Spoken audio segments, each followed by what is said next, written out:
Hello everyone, কেমন আছেন আপনারা সবাই? আশা করি আপনারা সবাই ভালো আছেন। আপনাদের দয়ায় আমিও খুব ভালো আছি। আজকে আমরা যাব কাশিয়ানীতে। আর কাশিয়ানীতে যাওয়ার জন্য অবশ্য আমরা হাইওয়েতে গেলেও যেতে পারতাম, কিন্তু আজকে আমরা হাইওয়েতে যাব না।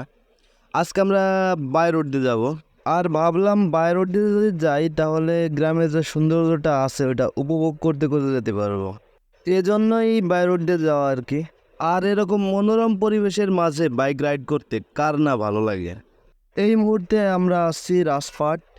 আর এই পাশ দিয়ে কাশিয়ানী যেতে হলে আমাদের প্রথমে আসতে হবে রামদিয়া বাজার। রামদিয়া বাজারের ভিতর দিয়ে আসতে হবে রাজপাট।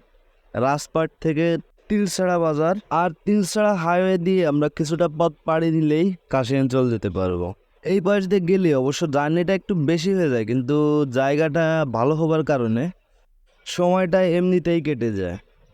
আর কাশিয়ানীতে যাওয়ার জন্য আমরা যদি সরাসরি হাইওয়ে পথ বেছে নিই তাহলে আমাদের প্রথমে যেতে হবে শরীফপাড়া বাস স্ট্যান্ড। শরীফপাড়ার হাইওয়ে থেকে আমাদের যেতে হবে উত্তরপাড়া বাস স্ট্যান্ড, তারপরে ফুকরা বাজার বাস স্ট্যান্ড। এরকম ধাপে ধাপে কয়েকটা বাস স্ট্যান্ড পার হলে আমরা কাশিয়ানীতে চলে যেতে পারবো। যদিও কাশিয়ানী আমাদের থানা, তারপরেও তেমন গুরুত্বপূর্ণ কোনো কাজ না থাকলে কাশিয়ানীতে তেমন একটা যাওয়া হয় না। আমরা এখন যে রোড দিয়ে যাচ্ছি এই রোড হয়তো বা 18 ফিটের একটি রোড। আর এই রোডে এতটাই মোড় দেখলে মনে হয় পাহাড়ি কোনো এলাকায় আসছে। তারপরেও জায়গাটা অনেকটাই সুন্দর, দেখলে মনটা নিমিষেই ভালো হয়ে যায়। এজন্যই আর কি এই পাশ দিয়ে যাওয়া। সময়টা এখন 11টা 45। আর আজকে রোদও উঠছে, খুব ভয়ঙ্কর রোদ। এতদিন বৃষ্টি হওয়ার পরে আজকের দিনটা যেন মনে হচ্ছে অনেকটাই সুন্দর লাগছে। আকাশের দিকে তাকালেও যেন মনটা ভালো হয়ে উঠছে। আর এত সুন্দর একটা মুহূর্তে সিনেমাটিক ভিউ হবে না তা কি কখনো হয়? তাহলে চলেন হয়ে যাক একটা সিনেমাটিক ভিউ।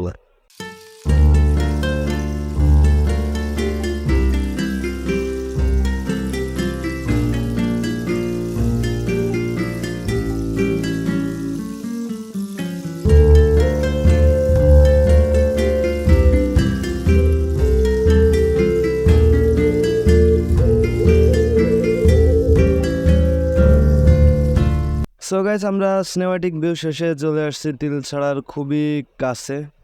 আর সামনেই তিলছড়া রেল লাইন।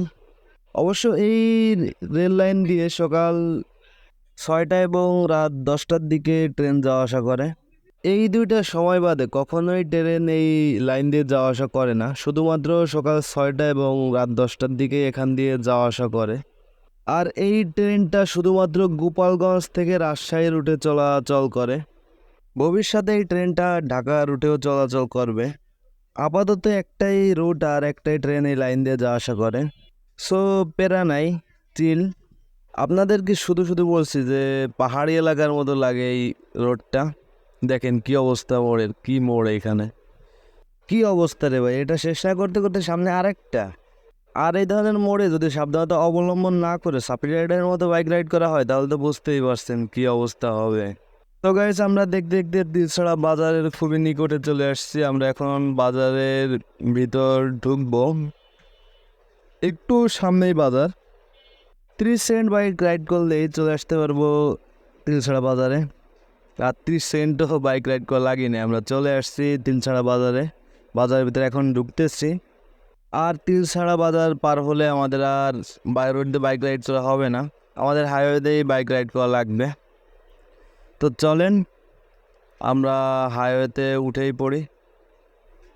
সোজাসুজি সামনেই হাইওয়ে ছিল, কিন্তু আমরা এখান দিয়ে উঠলাম না, আমরা একটু সামনে দিয়ে হাইওয়েতে উঠবো। সো গাইস, আজকের ব্লগটা আর বেশি বড় করতে চাচ্ছি না। আপনারা ভালো থাকবেন, সুস্থ থাকবেন, এবং আমার পরবর্তী ব্লগের আমন্ত্রণ জানিয়ে এখানেই শেষ করছি। আল্লাহ হাফেজ।